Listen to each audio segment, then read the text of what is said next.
Yo, we're doing another reaction video today. The most painful cave death ever. I'll tell y'all why I'm doing this. So last night, I don't know why, I scrolled on YouTube and I got recommended the Nutty Putty incident. And I remember seeing that like picture of that guy like in a 70-degree angle. Like I've seen that in a couple of memes here and there. I thought it was just a meme. So I watched a video and I realized what the fuck happened in the Nutty Putty accident. Why would you ever do this retarded ass shit? I found this video right here from my boy the Pain Explainer. It's the most painful cave deaths ever. Let's get into it. Mossdale Cave Incident. It was June 24th, Mossdale. 1967, and 10 cavers 1967, damn. were about to enter Mossdale Cavern to help clear some of the deeper passages and map them out. I will say this, I'm not going to pause the video too much, it's only 8 minutes, but I feel like back in the days, people were definitely more like ballsy than people are now, probably. Two leaders of the group had already explored this cave before, which reassured everyone else. This particular cavern was known for its tight spaces and very few areas where Oh, fuck no. Fuck this shit. If anyone told me to go through this shit, I'm shooting them. I don't give a fuck that. Fully stand. After a few hours inside, 4 of the cavers realized how difficult the cave actually was and decided to return to the surface. They noticed a cloudy sky, but nothing seemed out of the ordinary. The remaining cavers continued their descent until they reached the far Marathon Passage, which measured only 18 inches by 12 inches, with a small stream of water. That's bigger than my dick. Bottom. Everything seemed to be going well, and the group on the surface soon noticed that it had started raining, so they took cover. Initially, the rain did not seem concerning, but the cavers inside began to notice rising water levels. When the water became alarmingly high, they decided to end the day's work and head back, even though they were still 3 hours from the entrance. Meanwhile, the surface group spotted something terrifying. A lake of water had formed around the cave's entrance. The cavers inside had no idea how much water was about to flood. Okay, to be fair, this one's not really retardation. It's just unfortunate set of circumstances. Yeah, it is what it is, you know. Cave. The surface group ran to get help, while the cavers frantically tried to reach higher chambers. However, the water continued to rise, pressing toward their faces. Oh, you got Rescuers waterboard. and hundreds of volunteers worked tirelessly, pumping water out of the cave and pumping oxygen inside, hoping that the cavers had found a safe chamber. Unfortunately, every one of the cavers drowned. Shaft sinkhole tragedy. Can't shit talk that one. It was May 28, 1973, and a group of 9 diving experts had planned a dive at Mount Gambier's shaft sinkhole. This sinkhole had a unique feature. There was only a tiny opening leading to a cave with a lake 20 feet below. From this opening, a beam of light went down into the cave and onto the lake, which was extremely helpful for the divers' orientation. This beam was this is some underwater cave. Unless divers ventured too deep into one of the 2 side branches. Everyone initially agreed that they would stay within a 200-foot max. Why would you cave? And on top of that, why would you cave underwater? You fuck. What are you looking for? There's nothing down there. Why would you cave a sinkhole?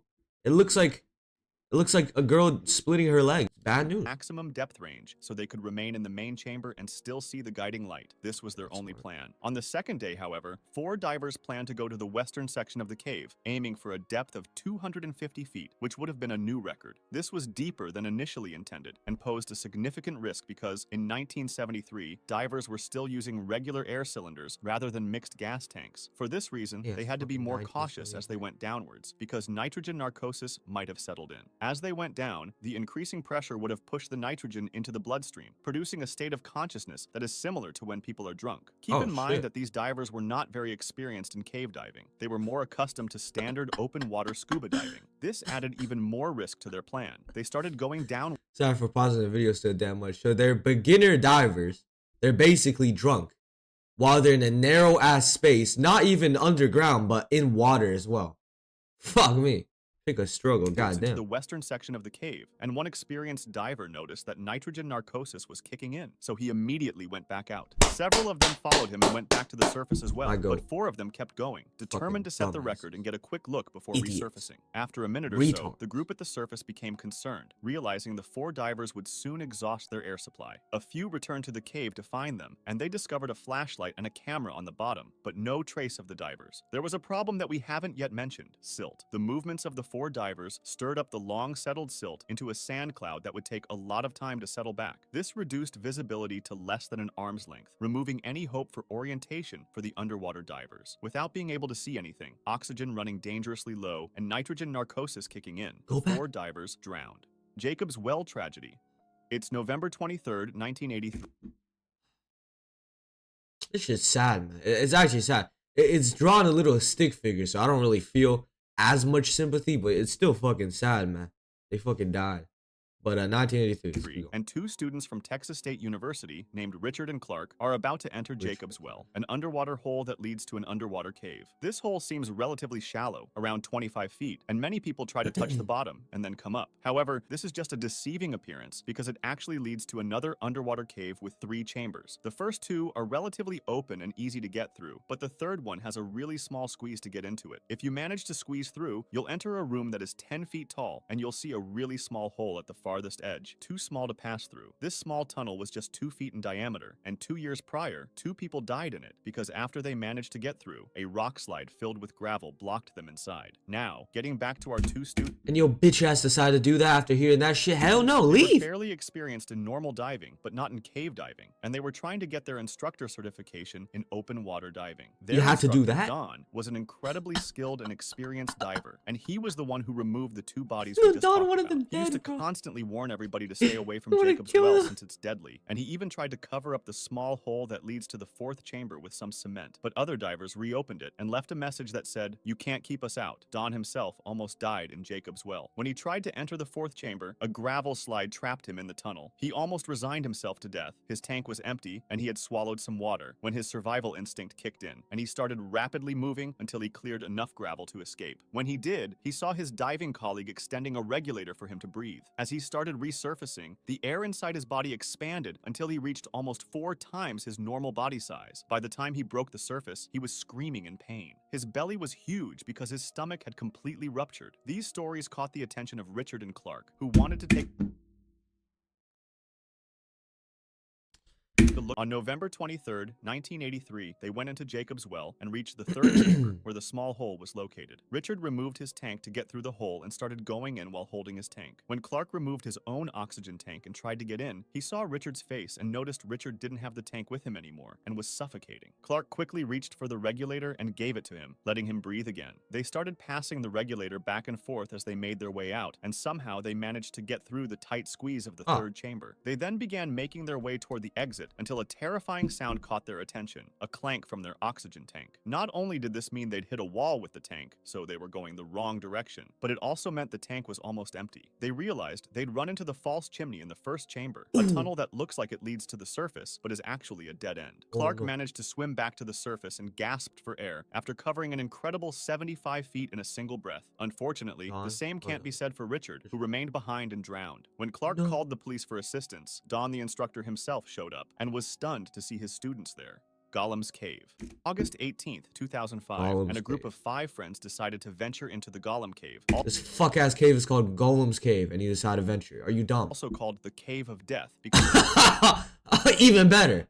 Even better. Now I'm in. Never mind. How dangerous it was. They reached the entrance at 3 a.m., and one of the friends decided to wait for the others outside. They encountered their first problem when actually trying to get in, as they had to crawl through a small pool of water. After that, there was a fork going left and right, and they chose left, which led them to another small pool of water. This seemingly innocent pool, however, actually led to another section of the cave through an underwater tunnel. The tunnel itself was really small, just 3 to 4 feet in diameter, and to get through it, you had to be completely submerged. This meant only one person at a time could go in, and they had to swim about 15 feet. One by one, they started plunging into the pool of water. That's so stupid. No oxygen tank. Once they made it, they discovered a section with about 3 feet of airspace. From the perspective of the friend who stayed outside, there was no sound or light coming from inside the cave, and after a while he started to get worried. He went into the cave himself, but heard no noises and saw no lights. Not sure what to do, he first called some friends who had experience with caving, and then called the police. He couldn't have imagined what was happening inside. The 4 friends who went in probably realized that the 3 feet of airspace they'd reached had bad air, which is a term cavers use for air that doesn't have the normal balance of gases, meaning there's more carbon dioxide and less oxygen. This reduces your ability to think, move, and breathe properly, making the return swim through that narrow tunnel super risky. They tried to get back out one at a time, but the first person who went underwater was unable to find the exit hole before running out of breath.